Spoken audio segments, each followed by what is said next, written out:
accuse, lui si è avvalso della facoltà di non rispondere facendo dichiarazioni spontanee. Si sono svolti oggi tra Venezia e Roma gli interrogatori della coppia arrestata per pedofilia. Traditi dal ghiaccio sul Grappa, dramma per un gruppo di escursionisti chioggiotti, il bilancio di un morto luzzolato per 250 metri e 2 feriti tratti in salvo con l'elicottero. Tragico incidente a mezzogiorno a Sona nel Veronese, nello scontro tra 2 auto, una è finita nel fossato, a perdere la vita un 71enne del posto. Blitz al carcere 2 Palazzi di Padova, ha scoperto un giro illecito di droga e cellulari nelle celle, tra gli arrestati anche un uomo che faceva da corriere con l'esterno. Gioielleria nel mirino dei ladri la scorsa notte in piazza Camerini a Piazzola sul Brenta, sotto shock l'ex titolare padre dell'attuale proprietario. Negli anni 70 ho subito una rapina che mi ha segnato per tutta la vita. Sbagliano strada e salvano una vita. 2 poliziotti sono intervenuti questa mattina a Rosà per rianimare un 51enne vittima di un incidente stradale. L'uomo è grave e è trasportato a Vicenza vivo grazie a loro. Le temperature miti fanno anticipare il risveglio delle vipere. In Lessinia, bambina di 10 anni morsa ad una mano. Intervento di pronto soccorso al centro antiveleni, ma l'antidoto non si è reso necessario. Olimpiadi, soddisfazione per i risultati e l'eredità che l'evento mondiale lascia nei territori di gara. Emergono intanto i dati sulle speculazioni record a Milano e Cortina e nuove critiche su appalti e aumenti di spesa. Il Lane è in Serie B, notte storica allo Stadio Menti, il Vicenza batte l'Inter, Under 23 per 2-1 e conquista la promozione con 6 giornate di anticipo, festa al Menti e in città. Buonasera, ben ritrovati con l'edizione regionale dei nostri telegiornali, questi i titoli, ma subito in primo piano il sondaggio di questa sera legato alla crisi economica per il conflitto in Iran, le ripercussioni per quanto riguarda il costo del gas, e allora ci si chiede: tornare a comprare il gas russo? Sì, 0422 1626691, no 0422 1626690, la chiamata è gratuita, l'esito questa sera nel corso di A-Ring. E allora veniamo alla cronaca in apertura. Lei ha parlato respingendo le accuse, lui si è avvalso della facoltà di non rispondere facendo dichiarazioni spontanee. Si sono svolti oggi tra Venezia e Roma gli interrogatori della coppia arrestata per pedofilia. L'insegnante trevigiana si è dichiarata innocente. La cliente è molto provata, ha risposto alle domande del giudice, ovviamente nega qualsiasi responsabilità. Ha scelto di parlare davanti al giudice la docente di 52 anni rinchiusa nel carcere femminile della Giudecca con l'accusa di violenza sessuale su minori, pornografia minorile, detenzione e accesso a materiale pornografico. L'interrogatorio di garanzia nella stessa giornata in cui a Roma a sostenere il confronto col magistrato è stato anche il compagno, giornalista e manager di 48 anni, arrestato insieme a lei e attualmente detenuto a Rebibbia. Come riferito all'uscita dal carcere dalle sue avvocate Marta Labozzetta e Francesca Ottoni del Foro di Treviso, la donna, che insegna in un istituto superiore trevigiano, profondamente segnata dalla vicenda, ha respinto ogni addebito dichiarandosi innocente ed estranea alle accuse che le vengono mosse, vale a dire aver scambiato con il compagno foto intime della figlia minorenne e dei nipotini di 5 e 8 anni, nei confronti dei quali, secondo la procura capitolina che detiene tuttora l'indagine, avrebbe anche compiuto veri e propri abusi. Per Labozzetta e Ottoni gli elementi per difendersi ci sono, ma occorre ora procedere un passo alla volta. Primo, intuibile obiettivo, ottenere la scarcerazione della 52enne, sebbene nell'ordinanza di custodia cautelare vengano rilevati il rischio di reiterazione del reato e di inquinamento probatorio. La stessa avvocata Labozzetta non si sbilancia. I prossimi appuntamenti quali saranno adesso? Non sappiamo. Attendiamo gli sviluppi. Evoluzioni che riguardano anche la sede dell'inchiesta. Una parte delle indagini relative all'insegnante dovrebbe infatti essere trasferita da Roma a Venezia per competenza territoriale. A Roma il compagno, comparso davanti al GIP, si è avvalso della facoltà di non rispondere. Più complessa la sua posizione, essendo risultato in contatto con gruppi Telegram di scambio di materiale pedopornografico di cui fanno parte anche soggetti stranieri. Il 48enne ha tuttavia reso dichiarazioni spontanee, fornendo una versione dei fatti alternativa all'impianto accusatorio. Avrebbe inoltre contestualizzato davanti al magistrato le circostanze in cui ha conosciuto la 52enne e il tipo di rapporto che li lega. Tragedia sul Monte Grappa intorno alle 12. Un escursionista veneziano ha perso la vita scivolando in un canale innevato. Tratti in salvo 2 compagni ricoverati all'ospedale di Feltre. La tragedia si è consumata attorno a mezzogiorno. A quell'ora sul Monte Grappa, non distante dal bivacco Murelon che si raggiunge dal rifugio Bassano, un escursionista della provincia di Venezia, del quale ancora SUEM e Soccorso Alpino non hanno reso note le generalità, ha perso la vita ruzzolando in un canale. L'uomo era partito dal rifugio Bassano con altri 5 amici. Insieme si stavano avvicinando al bivacco posto a circa 1500 metri di quota sul Col dell'Orso nel massiccio del Grappa. D'un tratto la vittima, secondo le testimonianze dei compagni di escursione, è scivolata sulla neve ruzzolando nel canale. In suo aiuto sono subito accorsi 2 amici che a loro volta sono scivolati riportando escoriazioni. L'allarme è scattato alla centrale del SUEM 118 che ha inviato Falco 2 decollato da Belluno. Individuata la vittima, medico, infermiere e tecnico di elisoccorso ne hanno constatato il decesso. La salma è stata recuperata e trasferita alla camera mortuaria del Santa Maria del Prato. I 2 escursionisti feriti, rispettivamente di 63 e 67 anni, originari di Chioggia, sono stati recuperati dall'ambulanza fuoristrada di Pedemontana Emergenza e accompagnati prima a Crespano del Grappa e poi all'ospedale di Feltre. E più o meno alla stessa ora suona nel Veronese un tragico incidente stradale lungo la regionale 11, uno scontro per cause ancora da accertare da parte dei carabinieri tra 2 auto, con una delle 2 vetture finita nel fossato. A perdere la vita un 71enne del posto. Sul luogo del sinistro sono intervenuti anche i sanitari del SUEM e i vigili del fuoco. Il tratto di strada è rimasto temporaneamente chiuso per consentire i rilievi del caso. Blitz al carcere 2 Palazzi di Padova, ha scoperto un giro illecito di droga e cellulari nelle celle. Tra gli arrestati anche un uomo che faceva da corriere con l'esterno.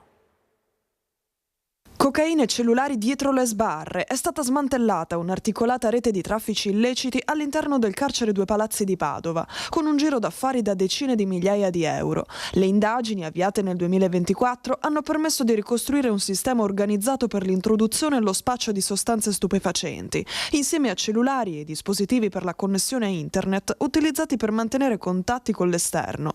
L'operazione è stata condotta dalla Polizia Penitenziaria del Nucleo Investigativo Regionale, con il supporto del personale della struttura padovana, su disposizione del GIP del Tribunale di Padova e sotto il coordinamento della Procura della Repubblica. Secondo quanto emerso, la rete era strutturata con ruoli ben definiti.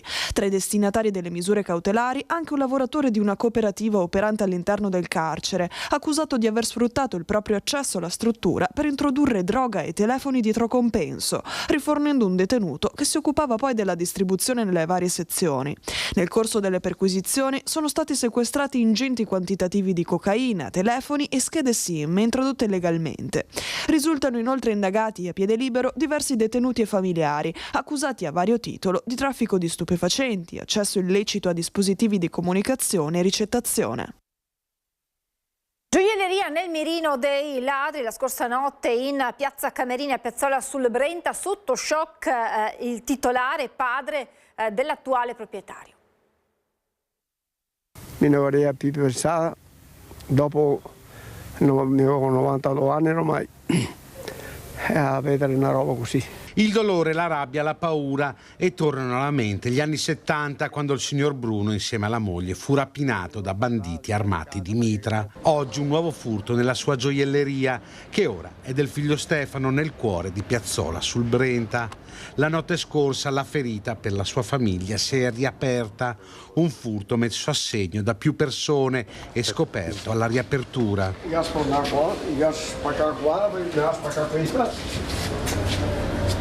I ladri si sono introdotti nel negozio dopo aver forzato la porta d'ingresso. Una volta all'interno hanno fatto razzia ripulendo oro e gioielli presenti nelle vetrine. Raccolto il bottino, sono fuggiti grazie all'aiuto di almeno un complice che li aspettava in auto all'esterno.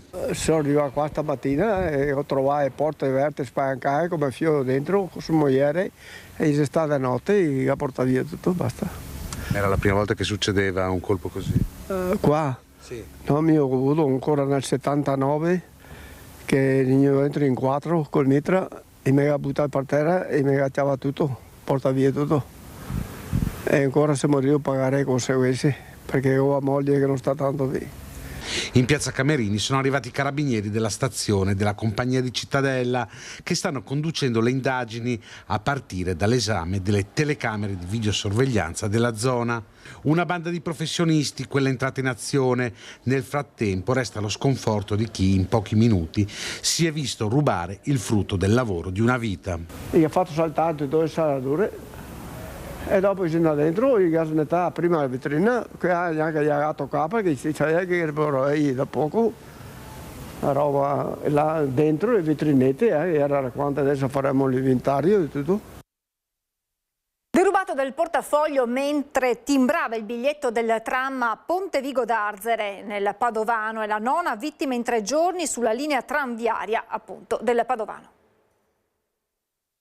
Ha portato via il portafoglio con i documenti, avevo del denaro, qualche foto della famiglia, diciamo. Foto alle quali era legato comunque? Sì. Ero legato perché erano mia moglie, ancora quando eravamo giovani, e quello delle figlie. Livio Carraro è la 9ª vittima in 3 giorni ad aver subito un furto sulla linea tranviaria di Padova. Il 78enne di Borgoricco, che doveva sbrigare una visita medica in città, ha parcheggiato l'auto alla stazione di Ponte Vigo d'Arzere. Una volta salito sul tram, mentre tentava di obliterare il biglietto tra la calca della gente, in una manciata di secondi i borseggiatori gli hanno aperto il borsello rubandogli il portafoglio senza che lui si accorgesse di nulla. Sono salito io e mia moglie, sono andato per timbrare i cartellini, ma era anche un po' come si dice difficoltà perché c'era tanta gente. Timbrato il cartellino, mi sposto e una signora bionda si alza dal sedile che era poco lontana e mi dice le manca qualcosa? Mi dice, ma questa qua mi ha preso per un altro. Me l'ha ripetuto, ma le manca qualcosa perché erano borseggiatori. No, ho detto, ma nel momento che dicevo di no, ho guardato anche il borsellino c'era, però c'era già la cerniera aperta, ho messo la mano dentro e buonanotte suonatori. Livio è arrabbiato, gli sembra impossibile che lo abbiano fregato in così pochi istanti e che i malviventi siano ancora a piede libero e indisturbati. La denuncia ai carabinieri di Campodarsego è stata immediata. Arrabbia che non ci sono controlli. Non ci sono controlli, quei pochi controlli arrivano, non so, nelle fermate, arrivano su perché mi è capitato, quando sono le porte del tram, 3, 4, 5, uno per porta e salgono, poi basta. Secondo me i controlli non funzionano così. Tanta amarezza. Mucho. Sbagliano strada e salvano una vita. 2 poliziotti sono intervenuti questa mattina a Rosà per rianimare un 51enne vittima di un incidente stradale. Un errore che ha salvato una vita è successo a Rosà, in via Giuseppe Mazzini, dove il caposquadra, sovrintendente Michele Candito e l'assistente capo coordinatore Jean Paul Marino del reparto mobile di Senigallia si sono trovati per sbaglio, avendo preso l'uscita errata dell'SPV. Lungo la statale 47 hanno notato un'auto schiantata contro un palo a margine della carreggiata con dentro il conducente con l'airbag esploso. I 2 di rientro da Cortina, dove avevano prestato servizio in occasione delle Paralimpiadi, stavano raggiungendo la questura di Padova prima di ritornare nelle Marche. Non ci hanno pensato 2 volte, hanno inchiodato, sono scesi e sono corsi in aiuto del malcapitato, un operaio romeno di 51 anni che versava in condizioni molto critiche.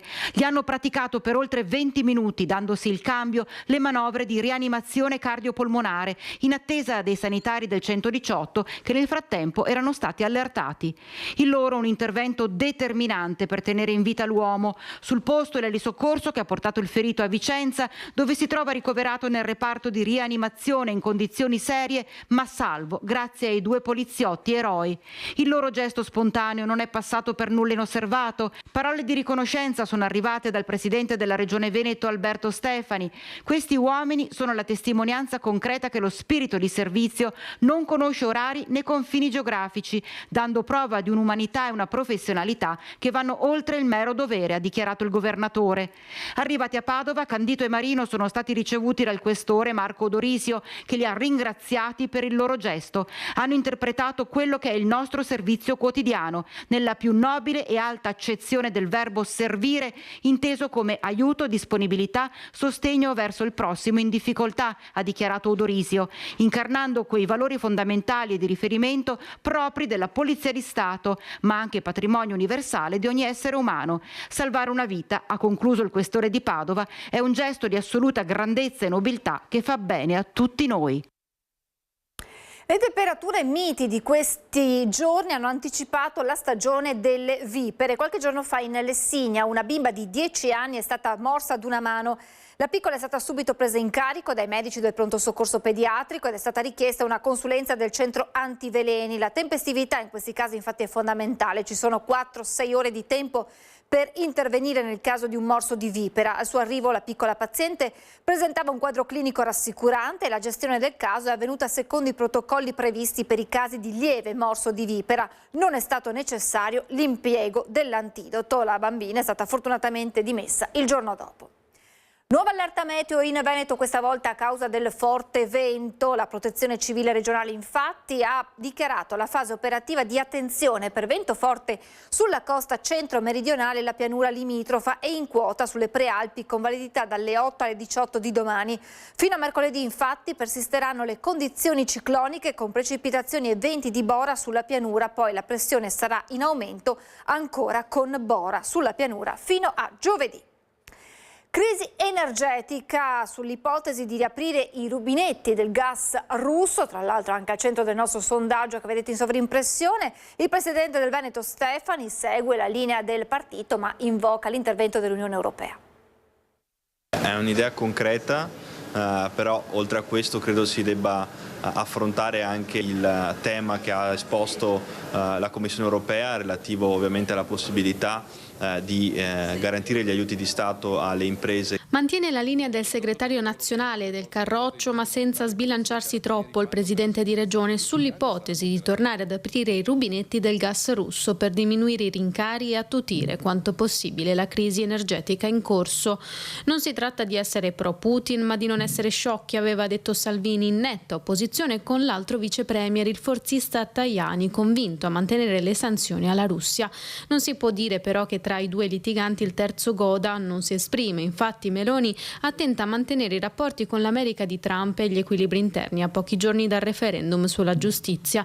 Quel che è certo è che una soluzione bisogna trovarla. Stefani dal canto suo invoca gli aiuti da Bruxelles. No, è una sfida che va assolutamente percorsa e che può permettere al nostro territorio di poter sostenere una sfida probabilmente anche lunga di rincaro dal punto di vista energetico. Noi dobbiamo ovviamente aprire tutti i fronti possibili per poter poi risolvere la questione nel migliore dei modi. Una crisi che arriva e che sembra avere precedenti solo con quella disastrosa che di fatto mise fine al boom economico italiano del 1973, anno in cui i prezzi del petrolio schizzarono al più 300%, generando un cambiamento sull'organizzazione, gli usi e i consumi della popolazione. L'Italia ha perso del tempo, perché per capirci noi potevamo e dobbiamo fare molto di più sulle rinnovabili. La sfida ambientale diventa allora anche una sfida sulla sicurezza dei cittadini e anche su un'economia più forte, perché più a misura d'uomo. Chi rimane ancorato a visioni del passato fa dei danni anche al Paese. Giochi invernali 2026, soddisfazione per i risultati sportivi e organizzativi e per l'eredità che l'evento mondiale lascia nei territori di gara. Intanto emergono i dati Istat sulle speculazioni record a Milano e Cortina e nuove critiche su appalti e aumenti di spesa. Abbiamo rispettato i tempi e i costi, l'abbiamo fatto garantendo la legalità, abbiamo sottoscritto ad agosto dello scorso anno il protocollo di legalità con il prefetto Canaparo dalla struttura di missione antimafia del Ministero dell'Interno e anche qui, utilizzando gli strumenti innovativi di progettazione e controllo della progettazione, abbiamo dato lo strumento alla struttura e alla DIA di entrare nel merito delle imprese che si candidavano a svolgere i lavori. Ad oggi le interdittive sono state emesse grazie anche al lavoro di Simico, lo rivendica l'amministratore delegato e commissario di governo Fabio Massimo Saldini, cui va dato il merito di aver avviato e preomologato la pista da bob in 305 giorni contro una previsione di 2 anni. È tempo di bilanci post Giochi 2026 e la soddisfazione è diffusa. Salvini, nell'intervista esclusiva del nostro direttore Luigi Bacialli, parla dell'eredità immateriale, un cantiere umano, 21 nazioni che hanno collaborato per realizzare la pista da bob. Abbiamo dimostrato che l'accessibilità non è un rispetto di norma, ed è la cosa più importante che forse noi lasciamo in queste Paralimpiadi, ma parlare di accessibilità per noi ha voluto dire non soltanto rispettare i parametri che sono importantissimi, pendenza, una per tutte, posti dalla legge, ma ha voluto dire affrontare l'inclusività. Quindi l'inclusività come valore fondamentale di tutto il nostro lavoro. Infrastrutture rinnovate, collegamenti migliorati e nuove opportunità per i territori coinvolti. Ma accanto al racconto istituzionale arrivano i numeri da brividi, quelli dell'inflazione di febbraio dell'Istat, sui quali l'Unione Consumatori ha stilato la classifica delle città più care d'Italia. Speculazioni record a Milano e Belluno per i Giochi 2026, con il capoluogo dolomitico che registra un tasso di inflazione al più 4,3%, quasi il triplo della media italiana, ferma all'1,5% con un incremento di spesa annuo pari a 1.121 euro a famiglia. I picchi sono legati alla domanda turistica e agli investimenti legati all'evento, ed è proprio sul fronte delle opere che si concentrano le critiche più dure. L'affondo firmato da Giuseppe Pietrobelli sul Fatto Quotidiano di oggi mette in luce aumenti dei costi e affidamenti diretti senza gara alla Pizzarotti, che si è aggiudicata quello principale per lo sliding center, e il servizio di gestione e manutenzione giustificato con l'urgenza e la mancanza di alternative tecniche. Al centro dell'indagine giornalistica anche gli incarichi affidati alla società ITS Engineering, guidata da Michele Titton, già direttore dei lavori dello sliding center e dell'Apollonio Socrepes. Intanto, come già abbiamo riferito, si muove anche la magistratura. Sono in corso indagini penali su alcune opere, mentre la Corte dei Conti del Veneto ha già acceso i riflettori sui conti della Fondazione Milano Cortina, segnalando un deficit patrimoniale superiore ai 150 milioni di euro e la necessità di monitorare i costi. La stessa Procura Contabile ha chiarito che gli approfondimenti più incisivi partiranno ora a giochi conclusi, dopo aver evitato interventi che potessero interferire con la manifestazione. E siamo al calcio con la promozione in B dell'Ane Rossi Vicenza, riempito di orgoglio la città, in particolare i tifosi che sottolineano la composizione della squadra formata soprattutto da giovani veneti, un risultato lungamente atteso. Erano 26 anni che aspettavo una partita così e siamo ancora più orgogliosi perché in un calcio che ormai non conosce più il senso di appartenenza, questa squadra vince il campionato, stravince il campionato con tantissimi veneti, tantissimi vicentini in squadra, ragazzi che sono nati, cresciuti, vissuti qui, e quindi questo va sottolineato ancora una volta, perché credo che costituisca anche questo un motivo di orgoglio enorme per questa squadra, società, piazza, città e provincia. Per questo particolare senso di appartenenza, i festeggiamenti in tutta la città con clacson e caroselli d'auto dallo stadio a Piazza dei Signori hanno tributato il giusto riconoscimento ai valori espressi dai giocatori che con umiltà hanno saputo conseguire l'obiettivo massimo. Sì, ci credevano tutti alla fine, ma io credo che fin dalla prima giornata del campionato in questa squadra si è visto qualcosa di diverso.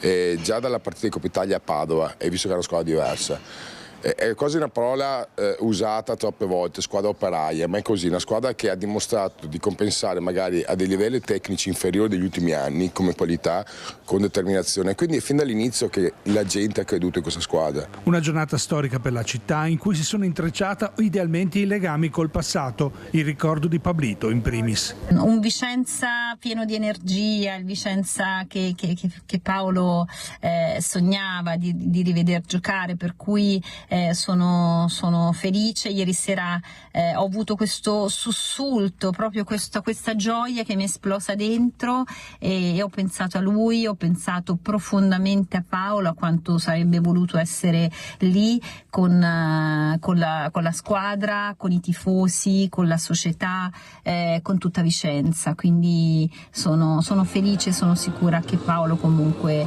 era lì con la sua energia. È davvero tutto, vi lascio ora alla sigla e a seguire le previsioni del tempo. Grazie per averci seguito, buona serata.